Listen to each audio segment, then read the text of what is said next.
My name is Kato Somo, and I'm one of the senior consultants here at EconoBEE.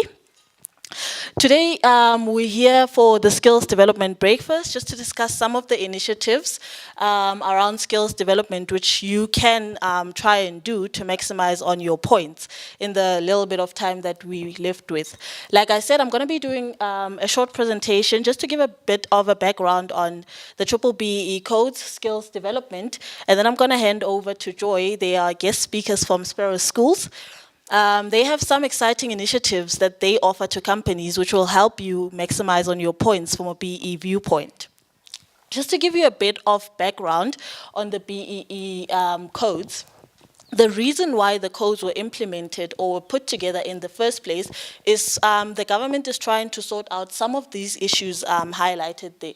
We do know that unemployment is extremely high. So elements like skills development, elements like management control, specifically the employment equity through management controls, are some elements that try and address this high unemployment rate in South Africa. Important, education needs vast improvement, which is the major reason for skills development in the first place. It won't help a lot, it won't help us as businesses, it won't help the economy if we're trying to promote people from non-management positions to management positions, if these people do not have the skills to perform what is required of their job. So skills development plays a very important role from a BE viewpoint in trying to uplift the economy of our country. How do we address unemployment if we don't have skilled people? So how do we get people, small entrepreneurs, into the economy if they don't have the skills to run their business? So skills development plays a very important role in growing the economy. How we see BE from our side is always an opportunity to make a profit and grow your business. Companies are looking at BEE certificates now going forward when making their purchasing decisions. Okay, so if you have a good BEE rating, you're more likely to get more business than somebody else who doesn't have a BEE rating, because the company that is buying from you also have targets set from a procurement viewpoint, and they're not going to be able to reach those targets by using somebody who is not compliant. So having a good BEE score is important for the growth of your business. Okay. Now, some of the differences from the old codes to the new codes is the new codes have introduced what is known as the priority elements. And these are 3 priority elements, namely ownership, skills development, as well as enterprise and supplier development. Remember, if companies do not comply with all 3 of these priority elements, they stand at a risk of being discounted. The discounting principle basically says if you go through a verification, we look at all the elements, and you, as a company, get enough points to end at a level 4. If you don't meet the minimum requirements on either ownership, skills development, or enterprise and supplier development, your level 4 will be discounted to a level 5. Okay, and that will be your final BE level that you use. So it's important to note this, and important to note that skills development is one of them. So we need to work hard as companies on skills development to make sure that we prevent that discounting principle. The entire scorecard is out of a total of 118 points, okay? You see I've just highlighted in green what we've just spoken about, which is the priority element. Now, important, skills development as an element contributes 25 of those 118 points, which is what makes it such an important element. And from the QSE scorecard, it contributes a total of 30 points out of 108 points. And then I'm just going to get into a bit more detail on the skills development element. Remember that from the old codes to the new codes, the target has gone up from 3% to 6%. On the QSE codes previously, the target was 2%, and it has gone up to 3%. But from a generic scorecard viewpoint, it has gone up 100% from 3% to 6%. So there's quite a huge shift. And remember that this is 6% of your payroll that you need to spend on training black people, okay? The codes allow now or award 5 extra points, or what is known as bonus points, for absorption of learners. On the second indicator, this looks specifically at how much you have spent training black employees with disabilities, okay?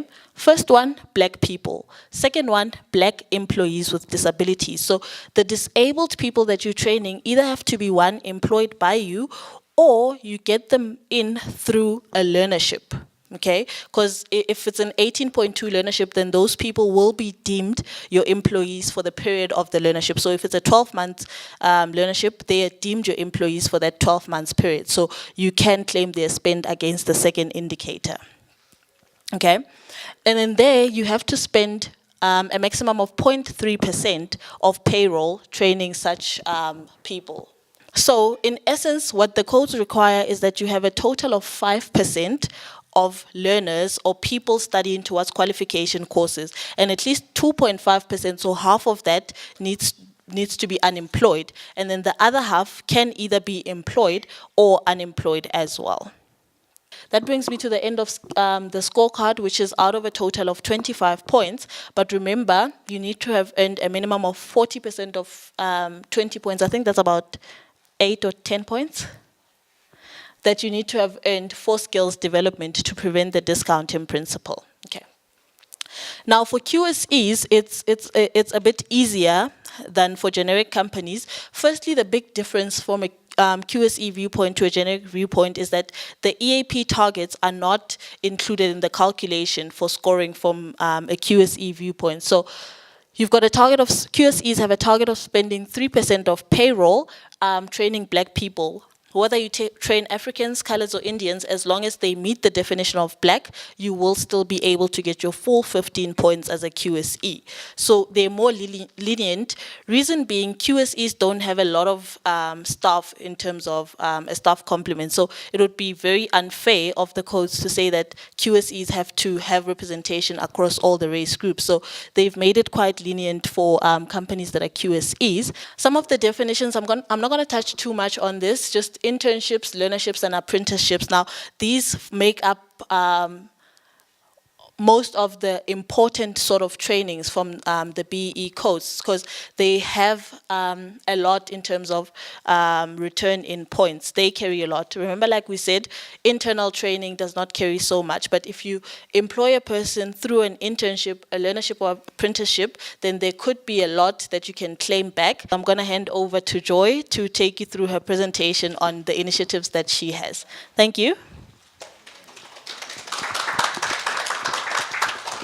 My name's Joy. I come from an organization called Sparrow Schools, and I really do want to thank EconoBEE for allowing us to partner with them. Sparrow FET College strives for excellence, well-being, and the capability to earn a livelihood in the lives of unemployed youth. Our mission, how do we do this? We prepare youth to become income generators through the comprehensive education, vocational skills, training, and intensive learner support initiatives. Our classrooms are set up, our facilities are set up that we have the room where there's space for them to obviously sit and do their 6 months theory, because when the learner comes through our doors, we have intensive, we just find it's far easier having that learner on the property for that 6 months, going through the theory. In that space, while they're doing theories, they're obviously doing their practicals in that 6 months. So we don't want to just have the learner sitting with all this knowledge, book knowledge. So we have an assimilated setup where they actually get to work on a motor. We've actually got a car there, and the facilitator is able to take them through all those processes. And with it being a learnership, as you know, it's a 12-month program. So the 6 months they're with us. Then we partner with various other organizations and companies where they can actually go out into the workplace and have that 6-month workplace experience. And from the learnership, in terms of creative initiatives, if you as a company, you need to do a learnership, and you're saying, listen, I cannot host this young person. We then find other organizations that are able to assist so that the young person can actually do their workplace experience. But what you find, especially in the automotive, most cases you're going to find people saying, listen, I can actually have them on my facilities and we can do the 6-month workplace experience, and then they're there for the full, the 12 months. And then we have furniture making and hood making, which is an NQF level 2. And as you can see, this is obviously one of the practicals. We have a lot of females and males in most of our programs. So talking to your black females when we're talking for scorecard. And then we have professional cookery, which is an NQF4. And we also have assistant chef, which is an NQF level 2. One of the exciting elements of this program is the one company, well, we partner with SPA on this, and so most of the young people, because we love sharing our success stories, most of the young people that you see having to pack your bread or in the bakery section, they've come through the doors of Sparrow. So for us, it's very important that we can see our young people getting employed, getting the experience. And then we have installation of floor covering, and this is an NQF level 1.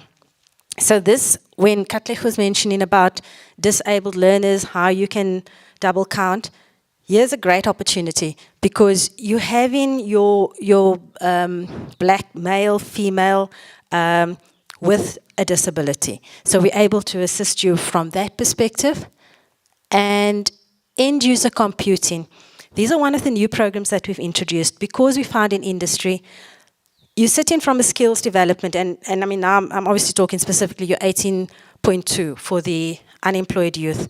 So the learnership program will run. One of the ways we found works nice is, so you need a learnership. We're able to assist you in terms of the documents, in putting that employment contract in place. It's a template, so it works either on your contract, the template you have, or you're welcome to use ours. But they go into your books for that 12 months. And they physically sit at our offices because, like Katlech said, not your staff necessarily, you can't afford to have your staff out the office, depending on the size of your business, or they're not interested in going on the learnership.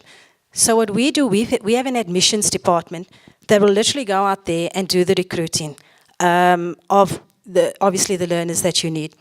So when we sit with a client and you sit and you're saying, look here, I need to make this spend. Then what we do is we say, okay, for your EAP targets, I keep always saying, it's not dyslexia, but when you get your alphabet all mixed up. So when you say, listen, I need to spend this amount on my for skills development, learnership, and I need a breakdown of 2 colored males, 1 Indian female, 1 African female. So then what we look at, and that's part of planning, it helps if you plan, but I mean, like, we can assist if it's a last minute thing. But in planning, when we sit and we look at that, then what we do is we send our recruitment team out into the community because it's about the unemployed youth. And then we're able to recruit specifically for your need. And then if you're able to host them for the 6 months of workplace experience, great. If you're not, then we work with another organization or other companies, and we put that MOU in place. So you can still score in terms of the points in the various areas, because for them it's purely just an agreement in place to say, yes, we'll provide the work experience, but you get the points. And then that's where the stipends play a huge role, because they're on your books for that 12 months. You're paying the stipend. You're obviously proving employability. And the nice part is, from tax incentive and your skills levy, you get a score from those areas. We also assign job coaches. I think this is one of the plus factors for us. The job coach will work alongside the employer and the employee, because the reality is, if you're having to host, if companies are able to host, there is changes that need to take place. You have to also understand there's just lots of changes that needs to go on. So the job coach is there to assist you and to assist the learner. So if there are any problems, the job coach is there to facilitate. Thank you so much for giving me the time to share. Thank you very much, Joy, and thank you for your time in listening to this. And I hope this breakfast has achieved its purpose.